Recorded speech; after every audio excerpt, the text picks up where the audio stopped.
Hi everyone, this is Anju, your maths teacher. So guys, maths achievers online classes में आपका स्वागत है। आज की जो ये क्लास है, एक्चुअल में ये एक शुरुआत है एक सीरीज़ की। जो बच्चे ऑनलाइन स्टडी करना चाहते हैं, टीजीटी, पीजीटी मैथ्स, एचटेट के लिए या DSSB के लिए तैयारी कर रहे हैं, वो इस चैनल पे ज्वाइन कर सकते हैं, सब्सक्राइब कर सकते हैं, क्योंकि ये जो चैनल है वो ऑल टीचिंग एग्ज़ाम के लिए डेडिकेटेड है। आज इस सीरीज़ में, मतलब इन टेस्ट के लिए, मैं पूरा जो सिलेबस है, क्वेश्चंस हैं, वो आपको अपने ऑनलाइन चैनल पे करवाऊंगी। इस चैनल पे आपको वो क्लासेस मिलेंगी। तो ये डे 1 है, जिसमें हम स्टार्ट कर रहे हैं अपना टॉपिक सेट। तो हम सेट से ही शुरुआत कर रहे हैं। सेट आपको पता है हर एग्ज़ाम के एक जान होता है, मतलब सेट से क्वेश्चन आता ही आता है, ठीक है ना। और बहुत ही इजी कंसेप्ट है और स्टार्टिंग हम सेट से ही करेंगे। 11th क्लास का ये चैप्टर है। तो स्टार्ट करते हैं बच्चे। सेट एक्चुअल क्या होता है, सबसे पहले हम इसकी डेफिनेशन पढ़ेंगे। और हाँ, एक बात और स्टार्ट करने से पहले मैं थोड़ा रिमाइंड करवा देती हूँ। अब आपको मेरे चैनल पे डेली क्लासेस मिलेंगी और क्लासेस का जो टाइम मैं रखूँगी वो रात को 8 से 9 के बीच में, ठीक है। तो 8 से 9 के बीच में आपको ये क्लासेस डेली मिलेंगी। अगर सब्सक्राइबर बहुत, मतलब 1000 तक चले जाते हैं, आप लोगों का मतलब एक सपोर्ट मिलता है, कमेंट सेक्शन में आपके अच्छे कमेंट मिलेंगे, या आप ये मुझे लिख के मतलब कमेंट कीजिए कि मैम यस हम पढ़ना चाहते हैं, तो मैं दिन में आपको 2 क्लास भी प्रोवाइड कर दूंगी, ताकि आपका जल्दी से जल्दी सिलेबस में ऑनलाइन कंप्लीट करवा सकूं। ठीक है बच्चे, तो चैनल को शेयर सब्सक्राइब ज़रूर कीजिएगा और अपने अच्छे कमेंट देके मेरा प्रोत्साहन भी बढ़ाइएगा, ताकि मैं आप लोगों के लिए बहुत अच्छी वीडियोस बना सकूं। तो स्टार्ट करते हैं। सेट का जो है हमारे पास, सेट क्या होता है, सबसे पहले ये डेफिनेशन समझिए। सेट हमारे पास होती है एक वेल डिफाइंड कलेक्शन। एक वेल डिफाइंड कलेक्शन किसकी? ऑब्जेक्ट्स की, ठीक है ना। एक well defined collection of objects हमारी सेट बनती है। हर कलेक्शन ऑफ ऑब्जेक्ट को हम सेट नहीं कह सकते। कहीं से भी आपने एलिमेंट्स कलेक्ट कर लिए या किसी और चीज का जानकारी को कलेक्ट कर लिया, वो आपकी सेट नहीं बनेगी जब तक कि वो वेल डिफाइंड ना हो। वेल डिफाइंड का मतलब क्या है कि एक पर्टिकुलर रूल को फॉलो करके वो उस कलेक्शन का पार्ट बन सके। इंडिविजुअल रूल फॉलो नहीं किया जाता। जैसे अगर कोई कहे कि नहीं, मैं तो 2 को इवन नंबर नहीं मानता, मैं तो इसको ऑड नंबर कहूँगा, तो ऐसे नहीं है। इवन नंबर वही होंगे जो 2 से डिविजिबल होंगे, ठीक है ना। तो ऐसा रूल जो यूनिवर्सल ट्रूथ हो, जो यूनिवर्सली डिफाइन हो, उन रूल्स को फॉलो करते हुए जो कलेक्शन बनती है वो आपकी क्या हो जाएंगी? सेट हो जाएगी। और जो आपका सेट नहीं होगा वो जस्ट एक कलेक्शन ऑफ ऑब्जेक्ट्स बन के रह जाएगा, ठीक है बच्चे। तो यहाँ पे देखिए, सेट में अब मेन हम क्या कहेंगे, सेट की 2 फॉर्म होती है। जो सेट की टाइप्स हम पढ़ेंगे, बिल्कुल बेसिक से स्टार्ट करवाऊंगी, उसके बाद क्वेश्चंस। एक वीडियो में थोड़ा थ्योरी रखेंगे, नेक्स्ट में हम क्वेश्चंस करेंगे। तो टाइप्स में हमने सबसे पहले पढ़ना है टेबुलर फॉर्म। क्या होगी इसकी? Tabular form. और टेबुलर फॉर्म को ही हम क्या बोलते हैं? Roster form. और इसी को हम क्या बोलते हैं? लिस्टिंग फॉर्म, ठीक है ना। तो ये इसकी फॉर्म है। इसमें आपका जो सेट होगा, आपको पता है कैपिटल लेटर से सेट को डिनोट किया जाता है। उसके अंदर जो एलिमेंट्स होंगे, अगर वो आपको कोमास में मिल रहे हैं, मतलब आपको बिखरे हुए साफ दिखाई दे रहे हैं, फॉर एग्जांपल 1 2 3 4, ठीक है, तो ये टेबुलर फॉर्म हुई। ये सेट की कैसी फॉर्म हुई? टेबुलर। दोनों तरफ आपकी कर्ल ब्रैकेट आएगी, कोमा में आपको एलिमेंट दिखेंगे, ठीक है ना। अब दूसरी जो इसकी फॉर्म है वो है सेट बिल्डर फॉर्म। क्या है वो? Set builder form. Set builder form का एक और नाम है, आप इसको रूल भी बोल सकते हैं, इसको प्रॉपर्टी भी बोल सकते हैं, कुछ भी इसके आगे लगा सकते हैं। सेट बिल्डर फॉर्म की क्या पहचान है कि सेट होगा और यहाँ पे एलिमेंट का कोई जर्नल नाम होगा, सच दैट का साइन होगा और पीछे कोई कंडीशन होगी। ये इसकी एक जर्नल पहचान है, ठीक है। जैसे मैं ऊपर वाले सेट को ही लिखूं अगर, कि इस सेट में वो x आएंगे सच दैट x जो है वो आपका 1 और 4 के बीच में लाई करेगा, और x क्या होगा? बिलोंग करेगा नेचुरल नंबर के सेट को, ठीक है। तो ये दोनों बिल्कुल सेम सेट को रिप्रेजेंट कर रहे हैं। अगर मैं इसको ओपन करूं तो इसका मतलब यही है कि अगर x 1 और 4 के बीच में है, दैट डजंट मीन कि सिर्फ वो 1 2 3 4 ही होगा। अगर जब तक आप x को ये ना बताओ कि वो एक नेचुरल नंबर है। अगर x आपका कुछ नहीं है तो वो आप रियल नंबर भी तो ले सकते हैं, तो 1 के बाद 1.1 1.2 भी आ सकता है। तो ये बताना जरूरी है कि x किस में बिलोंग कर रहा है, नेचुरल नंबर में। तब जब आप इसको ओपन करोगे तो 1 2 3 4 ही एलिमेंट आएंगे। So this is the tabular form and this is the set builder form. तो ये दो तरह की फॉर्म आपके पास सेट की होती है। आगे इसमें देखिए सेट की बिल्डर फॉर्म टेबुलर फॉर्म में आपको डिफरेंस समझ आ गया। नेक्स्ट इसमें हम एक और एग्जांपल ले सकते हैं। सपोज ए मैंने आपको लिखा 1 4 9 एंड सो ऑन, ठीक है। अगर मैं इसको, अब ये टेबुलर फॉर्म में है क्योंकि हर एक एलिमेंट आपको अलग अलग दिखाई दे रहा है, दैट मीन्स ये टेबुलर फॉर्म है।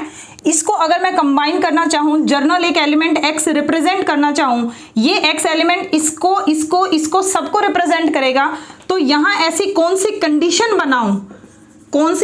बनाऊं कि ये x इस कंडीशन को फॉलो करे, और जब ये फॉलो करे और हम इसको ओपन करें तो ये एज इट इज दिखे। तो ध्यान से देखिए, 1 क्या है 1 का स्क्वायर, 4 क्या है 2 का स्क्वायर, 9 क्या है 3 का स्क्वायर। दैट मीन्स ये जो एलिमेंट हैं वो नेचुरल नंबर का स्क्वायर लिखे जा रहे हैं। तो मैं यहां लिख सकती हूं a is equal to n square such that n belongs to natural number. तो फर्स्ट नेचुरल नंबर आपका 1 होगा, n को जैसे ही 1 पुट करोगे 1 का स्क्वायर, n को 2 पुट किया 2 का स्क्वायर, n को 3 पुट किया 3 का स्क्वायर, और इस तरह से ये ओपन हो जाएगा।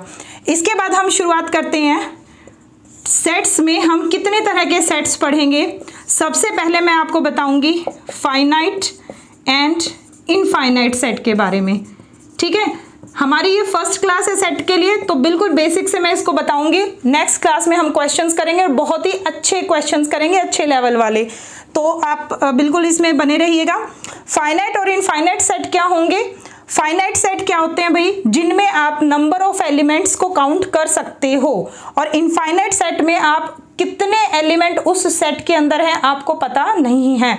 ध्यान रखिए, हमेशा जो सेट का नाम होता है वो कैपिटल लेटर्स में डिनोट किया जाता है, और सेट के अंदर जो एलिमेंट होता है उसका स्मॉल लेटर्स में। अगर कैपिटल एस है तो उसके अंदर एक्स बिलोंग करेगा, कैपिटल एक्स ये आपका एलिमेंट को डिनोट करेगा, और ये आपको सेट का नाम। तो कितने एलिमेंट उसके अंदर है, क्या आप इन एलिमेंट्स को काउंट कर सकते हो? जब आपने कंडीशन लिख दी कि n नेचुरल नंबर में बिलोंग कर रहा है, और नेचुरल नंबर में कितने नेचुरल नंबर हैं? Infinite many. तो जब आप यहाँ इनफाइनाइट नंबर्स पुट करोगे, इनफाइनाइट मैनी नंबर्स पुट करोगे, तो यहाँ पे भी काउंटलेस, आप काउंट ही नहीं कर पाओगे कि कितने एलिमेंट इसके अंदर आएंगे। तो ये किसका एग्जाम्पल हुआ? किसका एग्जाम्पल हुआ? इनफाइनाइट सेट का। बट अगर मैं कहूँ a is equal to that, यहाँ वो x आएगा such that x is a vowel, x is a vowel. तो जब आप इसको ओपन करेंगे तो हमें पता है A-E-I-O-U, तो इसके अंदर 1 2 3 4 5 एलिमेंट्स है। दैट मीन्स ये सेट आपके पास कैसा है? फाइनाइट सेट है। तो फाइनाइट और इनफाइनाइट में समझ आ गया। फाइनाइट जिसमें नंबर ऑफ एलिमेंट्स को आप काउंट कर सकते हो, और जो फाइनाइट नहीं वो क्या हो गया? इनफाइनाइट सेट हो गया। I think this is clear, okay. और इससे नेक्स्ट जो है वो हमारे पास आएगा, ये एग्जाम्पल हो चुका है। इसके बाद जो सेकंड मैं आपको समझाऊंगी टॉपिक वो है कार्डिनल, या फिर कार्डिनल ऑफ ए सेट, या फिर ऑर्डर ऑफ ए सेट, ठीक है। ऑब्वियस सी बात है, मान लीजिए ए सेट जो हमने अभी एग्जाम्पल लिया था A-E-I-O-U, अगर आपका सेट फाइनाइट है तो उसका ऑर्डर डिफाइन होगा। वैसे तो वो इनफाइनाइट ऑर्डर का हो जाएगा, अगर इनफाइनाइट एलिमेंट्स हैं आप काउंट ही नहीं कर सकते, बट क्योंकि ये फाइनाइट सेट है तो n ऑफ a, या कुछ बुक्स में ऑर्डर ऑफ ए भी लिखा होगा, आप एलिमेंट्स को काउंट कर लीजिए 1 2 3 4 5, दैट इज 5। तो इसको आप कार्डिनलिटी भी बोल सकते हैं और ऑर्डर ऑफ ए सेट भी बोल सकते हैं। इसके आगे मैं आपको पढ़ा रही हूँ, इसमें ज्वाइंट और डिसज्वाइंट सेट क्या होंगे, ठीक है। ज्वाइंट और डिसज्वाइंट सेट किसको कहेंगे? ऑब्वियस सी बात है, कोई भी दो सेट अगर उनके इंटरसेक्शन एम्प्टी है, दैट मीन्स दोनों में कुछ भी कॉमन नहीं है, तो वो हमारे पास हो गए डिसज्वाइंट। सपोज ए आपके पास है 1 2 3, और बी आपके पास एक सेट है जिसके अंदर है एक्स, वाई और जेड। तो ए इंटरसेक्शन बी। अब सभी को पता है कि दो सेट के बीच में इंटरसेक्शन का मतलब क्या होता है कि दोनों सेट में जो कॉमन एलिमेंट है वो लिखा जाएगा। ये इंटरसेक्शन का साइन है और यूनियन का ऐसे यू करके होगा, वो भी एक ऑपरेशन होगा दो सेट्स के बीच में। तो इसमें हम कॉमन एलिमेंट्स देखेंगे जबकि हमें कुछ नहीं मिला, दैट मीन्स एम्प्टी। ये एम्प्टी का आपका साइन होगा। दिस मीन्स आपका ए और बी क्या है, डिसजॉइंट है। ठीक है, दिस शोज कि ए और बी क्या है, डिसजॉइंट। अगर मान लो यहां पे मैं इंक्लूड कर दूं एक्स, तो जब इंटरसेक्शन लेंगे तो वो आपके पास क्या आ जाएगी, एक्स एलिमेंट दोनों में होगा। एक एक्स इसमें भी है और इसमें भी, तो इनके इंटरसेक्शन में भी होगा। तो ये हमारे पास कैसे हो जाएंगे, फिर ज्वाइंट हो जाएंगे सेट, डिसज्वाइंट नहीं रहेंगे। तो एक ही एग्जांपल में थोड़ा चेंज करके मैंने आपको समझा दिया। ठीक है बच्चे, अब इससे जो नेक्स्ट है, अब पढ़ेंगे हम इसमें इक्वल और इक्विवेलेंट सेट। ठीक है, इसमें बहुत सारे बच्चे कंफ्यूज रहते हैं। स्टार्टिंग है तो बिल्कुल बेसिक से ही मैं आपको पढ़ा रही हूँ और हर क्लास में ऐसे ही होगा। एक क्लास थोड़ा थ्योरी की रखेंगे, बाकी क्वेश्चंस प्रैक्टिस करवाऊंगे आपको। नेक्स्ट है इक्वल और इक्विवेलेंट सेट। ठीक है ना, इक्वल और इक्विवेलेंट सेट्स क्या होंगे ये आपने ध्यान रखना है। पहला, इक्वल सेट्स वो होंगे जिनमें आइडेंटिकल एलिमेंट्स हो। आइडेंटिकल एलिमेंट्स, जिनका जो एलिमेंट्स है उनका नेचर बिल्कुल आइडेंटिकल होना चाहिए, यानी नंबर ऑफ एलिमेंट्स और उनकी शक्लें बिल्कुल सेम हो, तो वो सेट इक्वल होंगे। But if only order is same, या इफ ओनली नहीं आएगा यहाँ पे, इफ ऑर्डर इज सेम, अगर दोनों सेट का ऑर्डर सेम है तो वो सेट क्या होगा, इक्विवेलेंट होगा। ठीक है ना, ध्यान रखिए, इक्वल सेट में आइडेंटिकल एलिमेंट होंगे, यानी एलिमेंट भी सेम होंगे और ऑर्डर भी सेम होगा। ऑर्डर भी क्या होगा, सेम। दो सेट के बीच में ऑर्डर सेम हो, उनके एलिमेंट भी सेम हो, तो वो दोनों सेट क्या बनेंगे, इक्वल सेट बनेंगे। बट अगर सिर्फ ऑर्डर सेम है और एलिमेंट्स आपके अलग अलग हैं तो वो इक्विवेलेंट है बट इक्वल नहीं है। फॉर एग्जाम्पल से क्लियर कीजिए ये चीज, ये बहुत इंपॉर्टेंट है, बहुत छोटी सी चीज है बट इसमें अगर क्वेश्चन बनता है तो बेसिक क्वेश्चन बनेगा और कई बार थोड़ी सी गलती से वो क्वेश्चन गलत हो जाता है। तो एक एग्जाम्पल मैं आपको बता देती हूँ। A 1 2 3 X Y Z, B A B C X Y Z, और सी एक्स 1 2 वाई जेड 2 3, ये लीजिए। ठीक है, अब इसमें से अगर आपसे कोई पूछे कि इक्विवेलेंट सेट कौन कौन से हैं और इक्वल सेट कौन से, तो ध्यान से देखिए, 1 2 3 इसमें भी है, 1 2 3 इसमें भी है, 2 एक बार हो रहा है, कोई फर्क नहीं पड़ता, रिपीटेशन का कोई फर्क नहीं पड़ता इक्वालिटी के टाइम में। ठीक है, ऑर्डर भी देखेंगे तब भी हम इसको 2 को 2 बार काउंट नहीं करेंगे। तो यानी एक्स वाई जेड ए के और सी के बिल्कुल सेम एलिमेंट है, 1 2 3 एक्स वाई जेड, उसमें भी इसमें भी, चाहे इसमें 2 2 बार आ गए हो उससे कोई फर्क नहीं पड़ता, रिपीटेशन से या ऑर्डर से। यानी जैसे मैंने एक्स पहले लिख दिया 1 बाद में लिख दिया, इसमें 1 पहले था एक्स बाद में था, कोई फर्क नहीं पड़ता।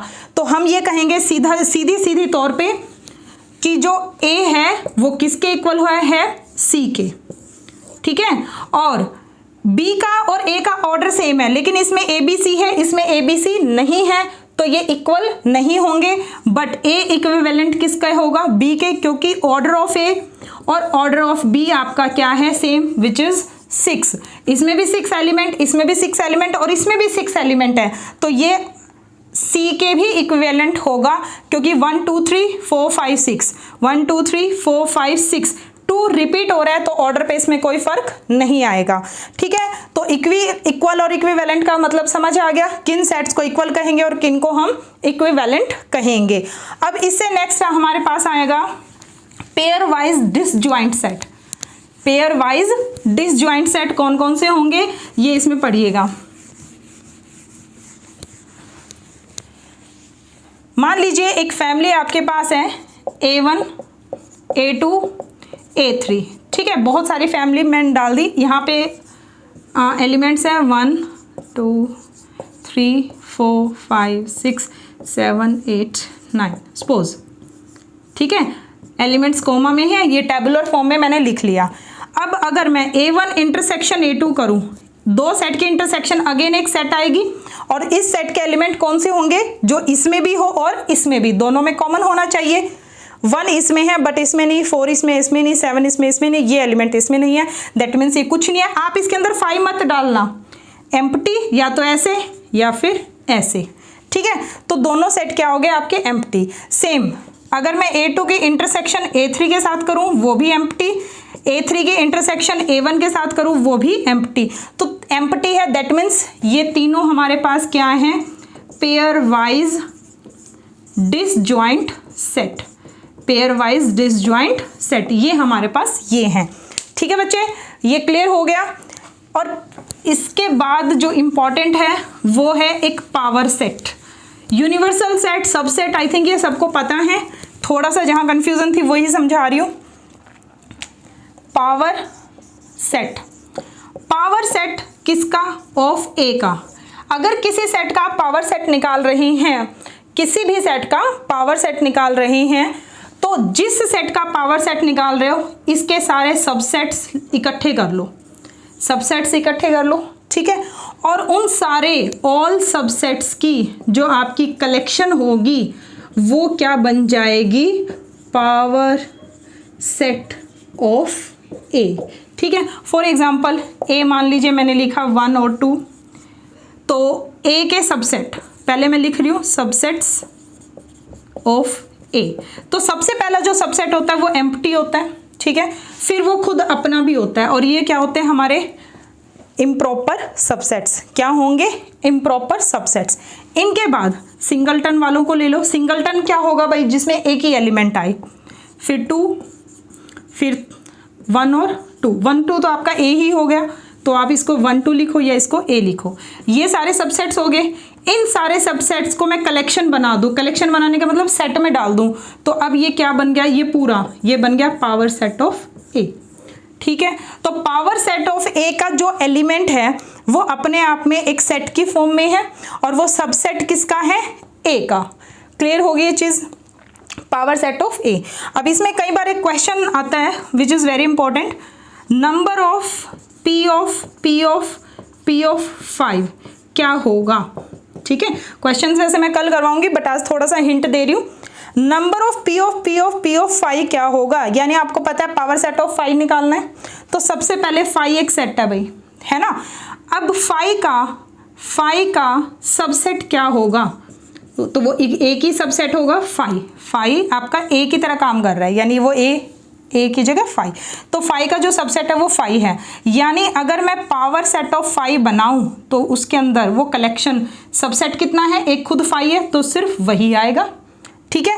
अब मुझे इसको क्या बनाना है, दोबारा से इसके सबसेट निकालने हैं, तो subset of power set of 5 मैं बना रही हूँ, तो क्या होगा, एक तो 5 और एक ये खुद अपना ही सेट, ठीक है ना, तो ये 2 आ गए। अब इन दोनों की जो कलेक्शन होगी वो पावर सेट किसका बनेगी, पी ऑफ P5 का, यानी पी ऑफ P5, तो ये आपके पास एक सेट बन गया। ये चीज़ इसको अगर मैं कलेक्शन में डाल दूं तो, ठीक है बच्चे। फिर वही 2 एलिमेंट है, 2 से फिर आपने और बनाने हैं, कैसे बनेगा, एक तो एम्प्टी, एक ये पूरा, एक ये सिंगलटन, एक ये सिंगलटन, तो उसमें कितने एलिमेंट आएंगे, 4। बना के देखिएगा, ये 2 एलिमेंट है, इन दोनों एलिमेंट का ये सेट बना दिया, तो एक ऐसा सेट जिसके अंदर 2 एलिमेंट है, तो यहाँ पे इसको कंप्लीट कर देते हैं। तो आपके पास एक सेट बन रहा है, सेट है आपके पास 5 और 5, ठीक है। अब मुझे इसके सबसेट्स देखने हैं, ठीक है। इस सेट का नाम क्या था, P ऑफ 5, ठीक है। चलिए सबसेट्स ऑफ P ऑफ 5 के सबसेट्स में लिखने जा रही हूँ, तो पहला तो 5 आएगा, फिर ये खुद होगा, है ना, 5 और ये 5 का ये अपने आप में। अब इनको सिंगलटन में डाल दो, फाई को सिंगलटन में डाल दिया, फिर एक और कर्ल, ये फाई को फिर दोबारा से सिंगलटन में। कंफ्यूज मत होना, ये फाई नहीं लिया मैंने, ये फाई क्या है, जो एक एम्प्टी हम लेते ही हैं, ये वाला फाई नहीं ले रही मैं, ये एम्प्टी और ये कंप्लीट, ये पूरा सेट, ठीक है। ये फाई क्या है, इस फाई को सिंगलटन में डाल दिया और इस एलिमेंट को भी एक और कर्ल ब्रैकेट में डाल दिया तो सिंगलटन हो गया। तो 1 2 3 4 एलिमेंट्स हो गए। और ये तुमने क्या बना दिया, इसको भी अगर मैं एक सेट का नाम दे दूं तो ये बन गया पावर ऑफ, किसका पावर सेट, इस सेट के सबसेट्स लिखे थे, इस सेट का नाम ये था और इसके मैंने ये सारे सबसेट लिखे और ये कलेक्शन बना दी। तो ये पूरी जो कलेक्शन बन गई पी ऑफ फाई की बन गई, ठीक है। अगर ये सेट ये है तो इसमें काउंट करो 1 2 3 4, कितने एलिमेंट्स हैं, 4। तो आपको पता चल गया number of P of phi में कितने एलिमेंट्स आएंगे, 4, ठीक है। इसका हम शॉर्टकट्स भी बताएंगे लेकिन बाद में। तो आज की वीडियो के लिए जस्ट एक बेसिक स्टार्टिंग करी है सेट की। अब इस सीरीज को हम कंटिन्यू करेंगे, डेली आपको रात को 8 या 9 के बीच में वीडियो मिल जाएगी। So keep sharing and like and comment. Thank you so much.